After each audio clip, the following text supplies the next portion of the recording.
wish that the Canadian government would look at this plant and make it a heritage plant. Tonight, Anishinaabe educate cottagers who pull up wild rice plants, complaining it's a nuisance weed. Emergency room is for emergencies only. Sent home from the clinic, then she died. The Quebec Inquiry hears from Inuit in Nunavik. Arson is the biggest risk factor we've got in the territory. And deliberately set fires by unknown assailants is driving the cost of insurance through the roof in Nunavut.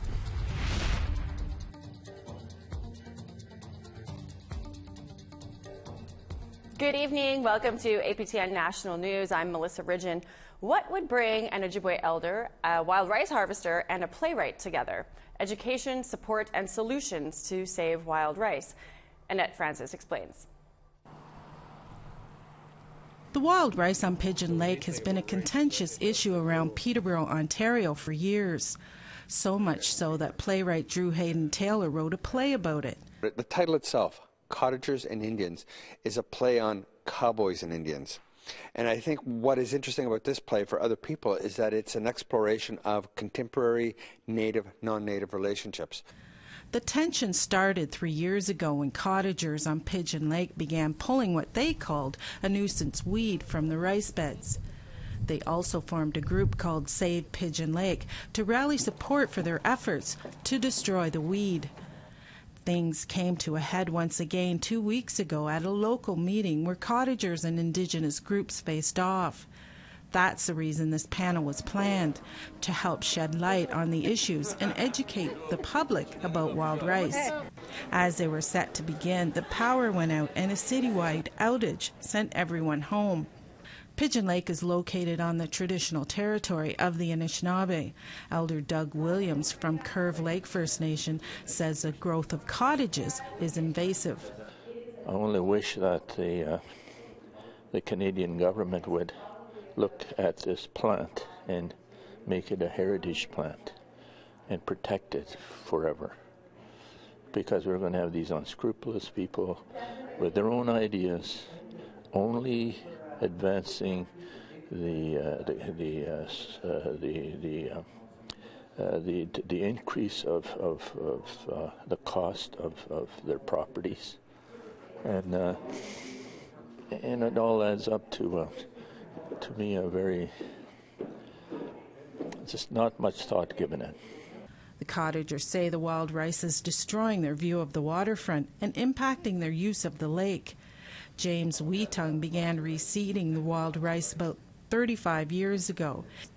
He's participated in panels over the years, educating on the importance of the plant that has sustained Indigenous people for thousands of years. I want to see Anishinaabe people being able to eat our traditional foods, good, healthy foods, without having to put up a fight, without having people come running through our garden with their play toys and wrecking our food. Although tonight's discussion didn't happen, there are plans to reschedule around the same time the play Cottagers and Indians come to Market Hall at the end of November. Annette Francis, APTN National News, Peterborough. Thunder Bay police say gangs from southern Ontario continue to infiltrate that city, and they're targeting the city's most vulnerable with fentanyl. Willow Fiddler brings us this report. In the last 3 weeks, Thunder Bay police have made more than 20 drug arrests. That's a lot of fentanyl, as you see it there. That's quite a bit of fentanyl. Like you say, that's probably $40,000, $45,000 worth of fentanyl, street value, but that can be very, very dangerous. Many of the arrests involve people from southern Ontario and are known gang members. What we do find, if I can say anything specific to them, is they're males. And they're usually in their early 20s to mid-20s. Police say Thunder Bay and surrounding area continues to be a lucrative market for drug traffickers. He says Thunder Bay has a lot of people with substance abuse issues, and that is what is attracting the gangs. What these guys will do is they'll sell, or not sell them, provide them some drugs. And at that point, there's an O that's required, right? So, you know, to pay off your debt, I'll have to come in your house. and almost essentially force their way into it, and they'll sell out of their residence. Harrison says these residences are often in lower income areas, like this housing complex in the city's north side. It's where police responded to a gang-related shooting this past summer. Harrison says the violence is so bad that it's silencing victims. They have a tendency to use violence. There's also an intimidation factor that they wield to keep people, in line. We do find or encounter large amounts of fear by people, and thus having a hard time, getting statements, witness statements, victim statements for that matter. 35-year-old Jeffrey Corbet, who was originally from Lakdamalak First Nation, was the city's third homicide victim in 12 days and the 7th of the year. Police say it was likely drug-related. Corbet was known to police as a former Native Syndicate gang member. Police say while everything about the drug trafficking is concerning, he's worried about the amount of fentanyl and overdoses they're seeing. So you don't know what's mixed with it, for one. You don't know how pure it is. So obviously the pure substance is, the more dangerous it is when you're taking it like that. And you don't know what's mixed with it, because that could be poisonous. Thunder Bay's police chief says she sent 2 letters to the province requesting assistance. She says so far they haven't committed to anything. Willow Fiddler, APTN National News, Thunder Bay. For the next 2 weeks, the Quebec Inquiry is holding hearings in Nunavik, Inuit territory in subarctic Quebec. The inquiry heard testimony from an Inuit family who said the neglect of health services led to the death of a loved one. Tom Fenario has the story. Country food. It's an essential part of Inuit culture and diet. Rich in nutrients, it's fed the Inuit of Nunavik for time immemorial. But in the summer of 2017, a batch of beluga jerky led to a tragic case of botulism. I was still vomiting, and my airway and my breathing was getting very shallow. And I didn't want to look at any bright light. But what brings the Kasujulak family here to testify is not botulism, but how their local clinic dismissed their calls for help. Janice Kasujulak testified that she called the clinic 4 times describing her symptoms. It was only until after her mother died later that night that she was brought in by a family member. The door was open, so I was saying, "Hey dear, are you okay?"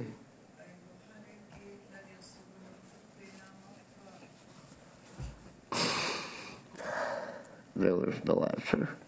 Janice's father, Joby, accompanied his wife, Eva, to the clinic at around 10 o'clock at night. Despite having trouble breathing and intense vomiting, she was sent home by the clinic around midnight. My wife, she asked if she could stay for the night in the emergency room with oxygen to help her breathe. But the nurse refused, says, emergency room is for emergencies only. By 7 in the morning, Eva was dead. She had sought treatment for the 2 previous days prior to succumbing. I was talking to her. I was thinking she was just sleeping. She didn't move. She didn't answer, so I went to touch her, thinking she was just sleeping, not hearing me. I shook her a bit, talking to her.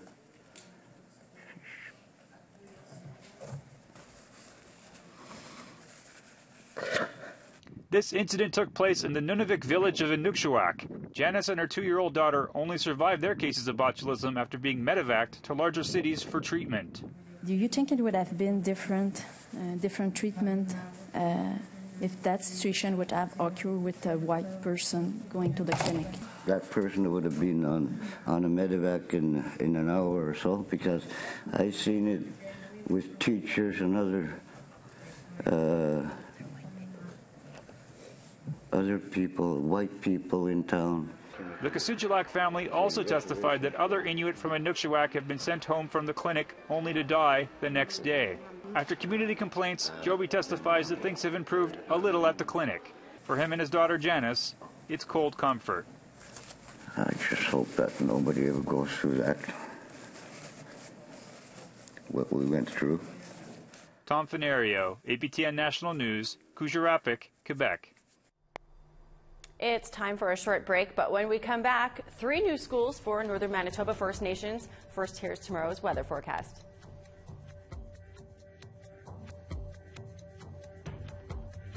Over on the East Coast, we've got 6 and rain in St. John's, 2 and sunny in Halifax. Nuksharak is -14 and snow. Nain, -3 and rain. Val-d'Or is -8 and snow. Saint-Jovite is -2. Peterborough and Ottawa have 2s, 4 in Toronto. Big Trout Lake is snowing, -12. Thunder Bay, -6 with some snow. Churchill, -17. -11s for the Pond, Norway House, and snow. Gimli is -10 and sunny. -11s for Brandon and Winnipeg and sunny skies. Lots of sun in southern Saskatchewan. To -10 in North Battleford, -9 in Saskatoon, -7 in Regina. -17s for both Uranium City and Stony Rapids. -13 and sunny in Buffalo Narrows. -11 in Meadow Lake.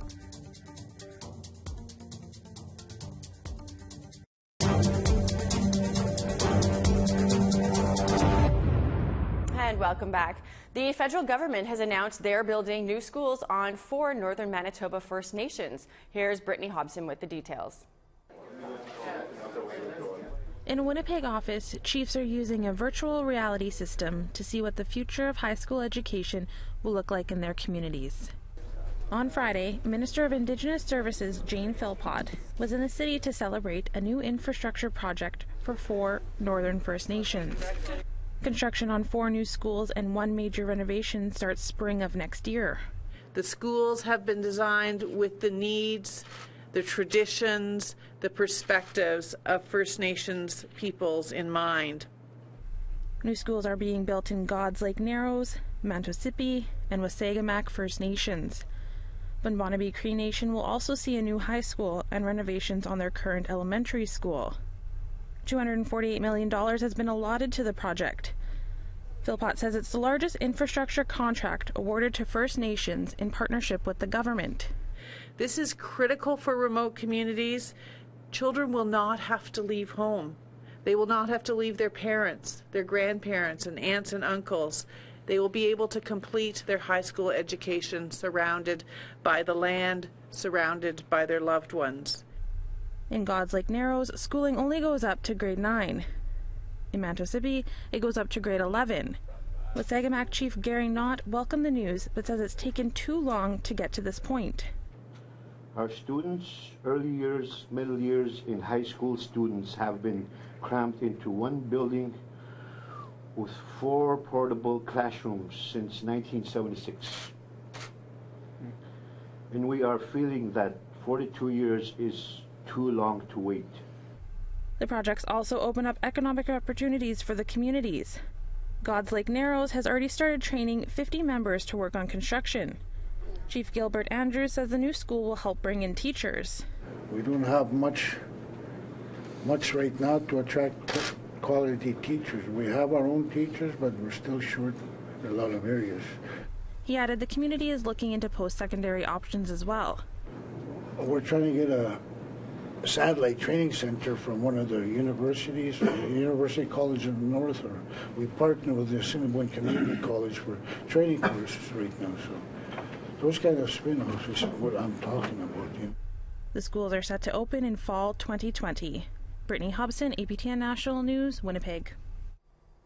Last week's fire at the Iqaluit North Mart showed just how bad arson's become in the territory. While the grocery store was insured, many of the buildings in the government that the government in Nunavut uses have no insurance. Kent Driscoll explains it comes down to risk versus reward.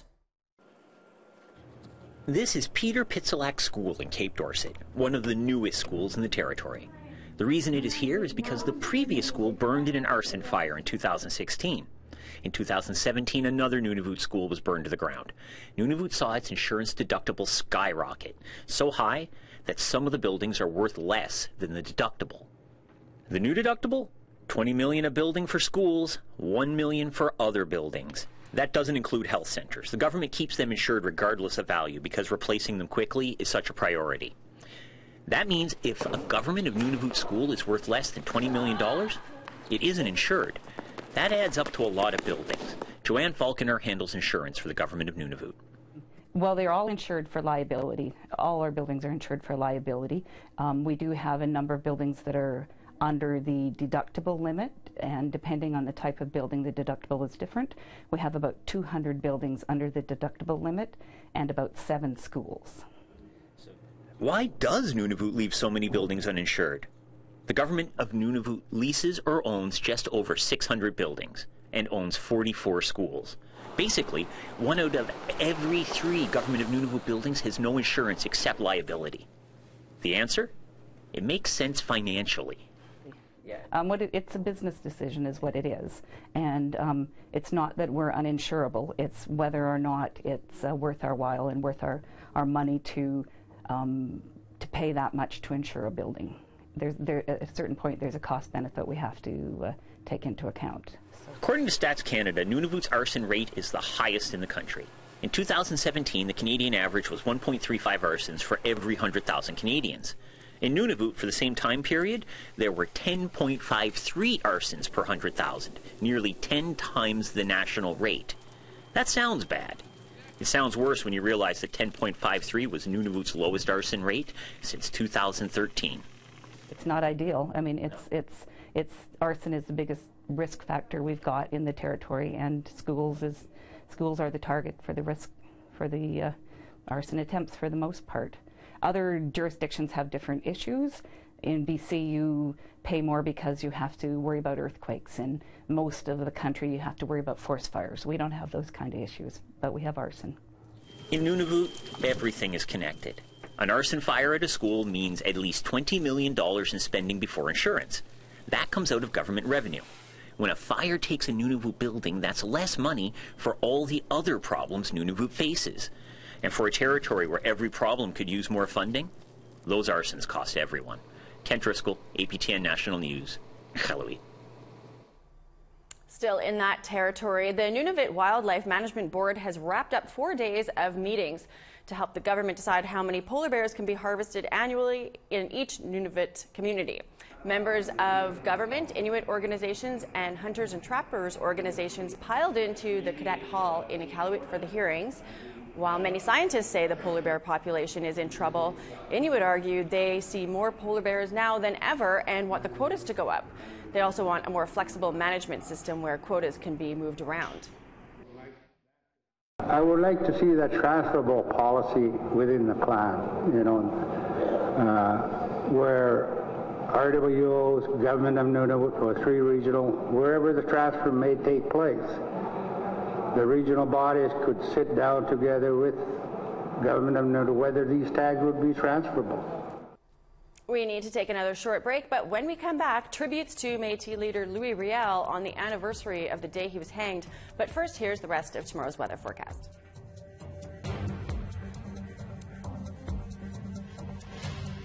To northern Alberta, we've got minus 16 in Fort Chip, minus 12 in Fort McMurray. Lots of sun down south, though, minus 2 in Edmonton, plus 3 in Calgary, plus 1 in Lethbridge. Sunny in BC as well, minus 3 in Quesnel. Vancouver is 8, 9 in Victoria. Up north, though, a little bit of cloud. Sandspit's 10. Fort Nelson's rain and minus 13, or snow and minus 13. Old Crow, clear skies, minus 24.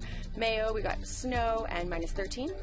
Minus 13 in Norman Wells, minus 17 in Wrigley, minus 14 in Fort Simpson, and snow in those communities. Clear sky up north, though. Sax Harbor's minus 23, Tuck minus 21, and Paultuck minus 21. Minus 30 in Cambridge Bay, minus 27 in Repulse Bay, minus 29 for Chesterfield. Clear skies there. Clear in Resolute, minus 27. Pengerton is minus 15, and Iqaluit, minus 14.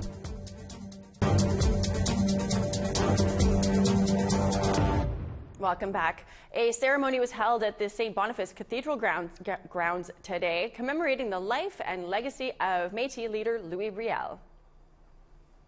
133 years ago today, Riel was hanged for his involvement in the Northwest Rebellions. Riel was the leader of the Métis during the Red River and Northwest resistances. He fought to protect the rights of the Métis Nation and is the founder of the province of Manitoba. A number of people were on hand to pay their respects to Riel, including Indigenous Services Minister Jane Philpott and the president of the Manitoba Métis Federation, David Chartrand. That this man we pay homage here today didn't die for nothing. That he didn't give his life because it was just a matter of fighting for a piece of land. He was fighting for a nation, a people, an existence of a people. He gave his life for all of that. He lost his children. He lost everything for something he so hardly believed in. For the first time in history, the Métis flag was raised at the RCMP headquarters in Regina this morning. The flag was raised by the Métis Nation of Saskatchewan and the RCMP in honor of Louis Riel Day on November 16th. Louis Riel was a Canadian politician who sought to preserve Métis rights and culture and led the people during the Northwest Resistance in 1885. He was later captured, put on trial, and then executed at the RCMP headquarters in Regina. Although the day commemorates a tragedy, organizers say it's also a day to remember Louis Riel, celebrate Métis culture, and work together. It says to the Métis people that the RCMP are working towards building better relationships, towards reconciliation, and it's one step forward. I hope that people are able to look at our flag and realize that we're stronger today than what we were 140 years ago, and we're only going to continue to build our strong nation. Riel was honored in many communities today in Western Canada. The Métis Nation of Alberta assembled at the legislature to pay their tribute. APTN's Chris Stewart was there.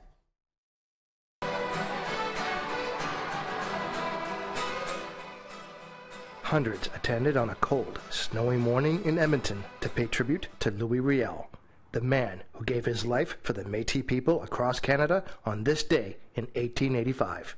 The leader of the Red River Rebellion was hanged in Regina for what Canada called treason. Audrey Portra is the president of the Métis Nation of Alberta.